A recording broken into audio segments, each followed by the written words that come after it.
The Nigerian Senate has set a 2-week target for itself to urgently amend the 1999 Constitution to allow for the establishment of state and community policing. Yes, indeed. Now, the resolution follows a more than 2-hour debate on the recent killings in Plateau State and other parts of the country after a motion by Senator Jonah Jang.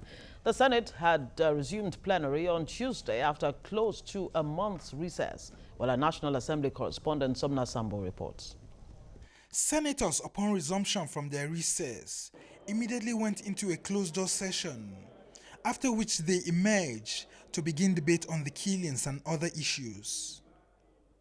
The federal lawmakers condemned the killing of innocent Nigerians while canvassing for state police, arrest of perpetrators, and deployment of massive security surveillance across the country by the armed forces. The Senate is urged to resolve as follows. 1.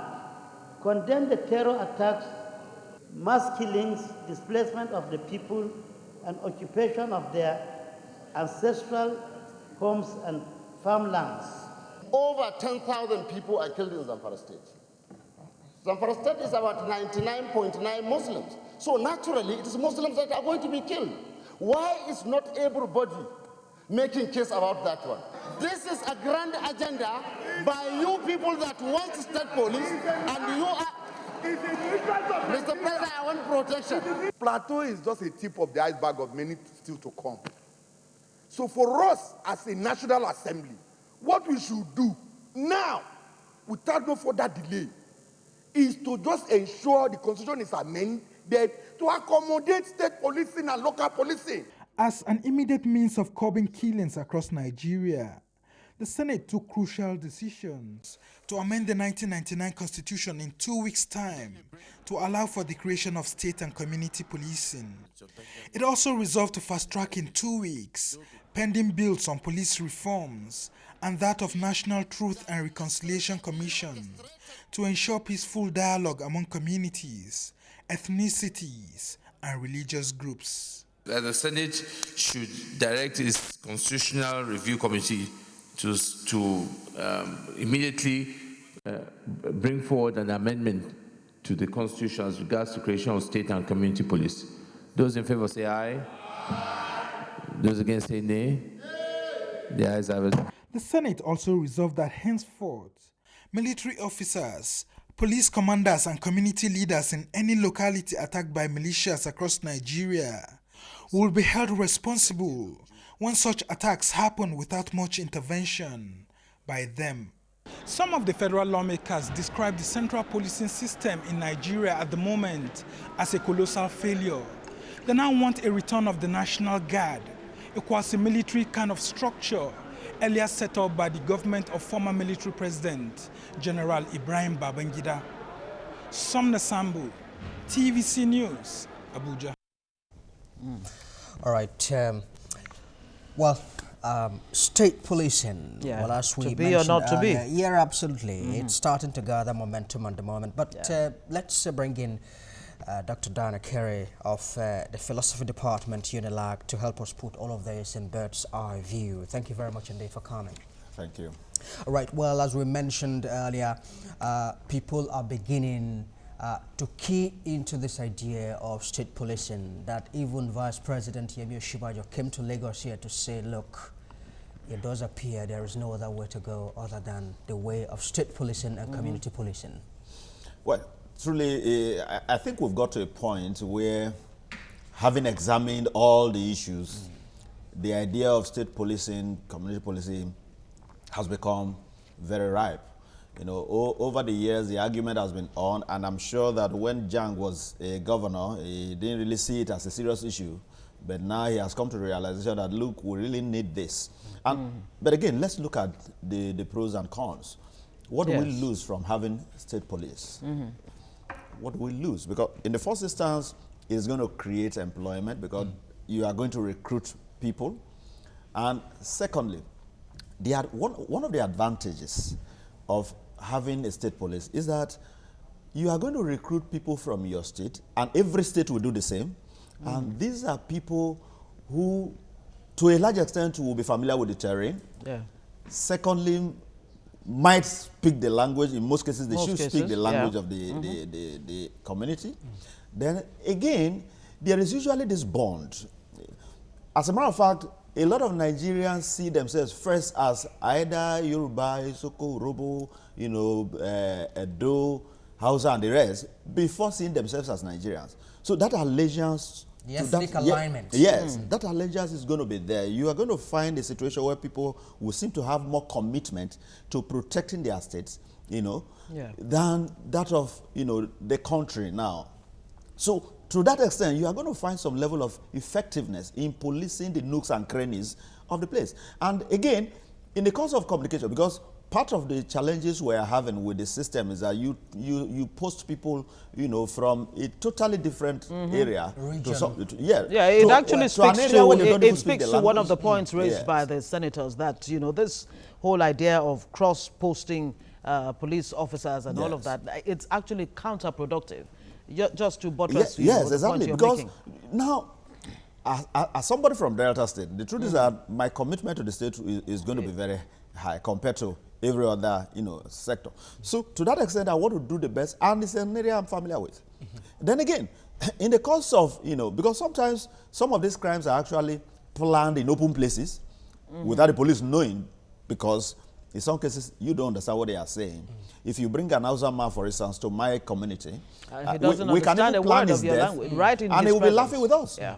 Maybe drinking with us without understanding what we are saying. So at the time you bring, and most of the time too, you find out that even those people know some of these criminals.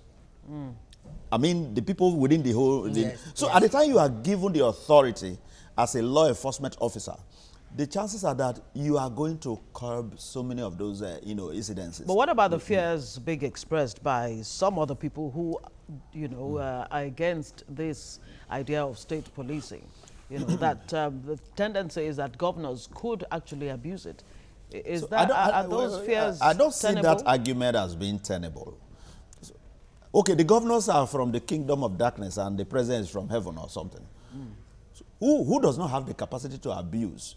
But that is the more reason why you need to structure this in and well institutionalize. You need to institutionalize these things, such that their operations must be guided by law, not by whims or caprice. So at the time you subject them to the dictates of governors, just like you have to do, because we'll find a situation where a state commissioner is not liable to, is not committed to, the instruction of a governor, yet the governor is the chief security officer of the place. For as long as you hold the governor accountable for security issues, the man should have the wherewithal to command and control those in charge of, such activities. So until you find that, it will be unreasonable for you to begin to hold them accountable.